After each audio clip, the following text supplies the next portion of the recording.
Il t'a dragué, il t'a fait rêver, il t'a offert tout ce que tu attendais. Des messages matin et soir, des compliments calculés,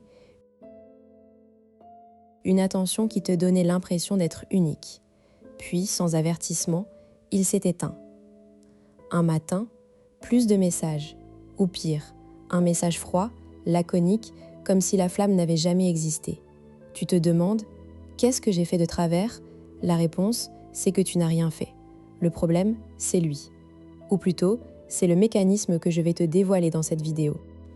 Tu vas comprendre pourquoi certains hommes ne veulent pas vraiment une relation, mais une validation. Pourquoi leur séduction est une façade qui s'effondre dès que l'autre s'attache. Et surtout, tu vas apprendre à repérer ces schémas avant de tomber amoureuse, pour ne plus jamais te faire piéger. Le faux paradigme, c'est que si un homme te rejette après t'avoir séduite, c'est parce que tu n'étais pas assez bien ou que tu as fait une erreur. La société te répète, il faut être parfaite, jouer la fille difficile, ne pas trop en faire. Mais ce n'est pas ça. Dans bien des cas, tu as été parfaite, trop parfaite même. Parce que plus tu montres que tu tiens à lui, plus il se sent en sécurité et plus il perd tout intérêt. En réalité, le problème vient souvent d'un mécanisme psychologique bien connu, le cycle de l'idéalisation et de la dévalorisation, typique des personnalités narcissiques ou des évitants anxieux. Ces hommes ne cherchent pas l'amour, ils cherchent une proie. Une fois qu'ils ont obtenu ce qu'ils voulaient, ton attention, ton désir, ta vulnérabilité, ils passent à autre chose. Ce n'est pas une question de toi, c'est une question de leur propre vide intérieur.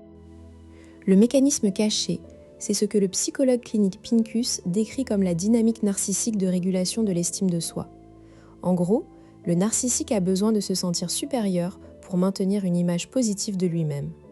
Mais cette estime est fragile, dépendante de sources externes. Alors, il met en place une stratégie, séduire pour obtenir de l'admiration, puis rejeter pour restaurer un sentiment de contrôle. C'est un cycle en 3 temps. L'idéalisation, la dévaluation et le rejet. Et toi, tu es juste l'outil qui sert à réguler son ego. Prenons un exemple concret.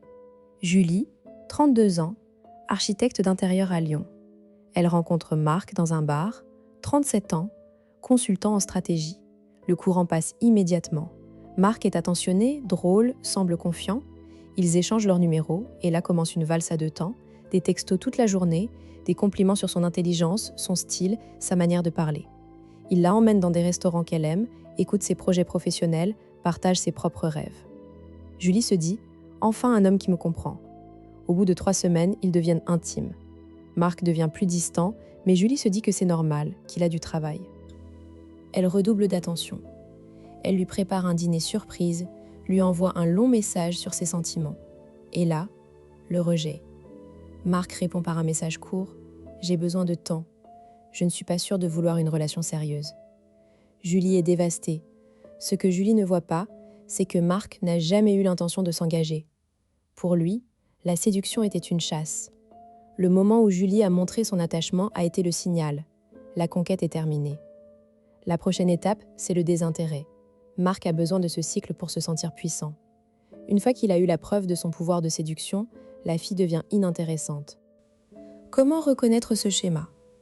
Observe ces signaux. Au début, il te met sur un piédestal, idéalise tout ce que tu fais, te suit comme ton ombre. Mais il parle peu de ses sentiments réels, de son passé, de ses fragilités. Il est très habile pour maintenir un certain mystère. Et surtout, il évite toute conversation sur l'engagement. Si tu abordes le sujet, il change de sujet ou te répond de manière vague. Autre signe, il réapparaît après une période de silence, comme si de rien n'était. C'est le fameux ghosting et retour. Pour toi, la conséquence de ne pas comprendre ce mécanisme, c'est une perte de confiance en toi et une tendance à attirer le même type d'homme. Tu vas croire que le problème vient de toi, que tu dois changer pour retenir l'autre. Alors que la clé, c'est de repérer ces tactiques dès le départ et de ne pas entrer dans le jeu. Technique 1. L'inversion de la course. Au lieu de chercher à te faire aimer, observe s'il s'investit. Pose des questions précises. Qu'est-ce que tu recherches dans une relation ? Ou pour toi, l'amour, c'est quoi ? Si ses réponses sont évasives ou qu'il te renvoie la question, c'est un red flag. Ne laisse pas la séduction se faire à sens unique. Technique 2. Le test de l'absence programmée. Pendant une semaine, réduis tes messages de moitié, ne réponds pas immédiatement, prends 2-3 heures, observe sa réaction. Un homme sincère te demandera si tout va bien ou respectera ton espace.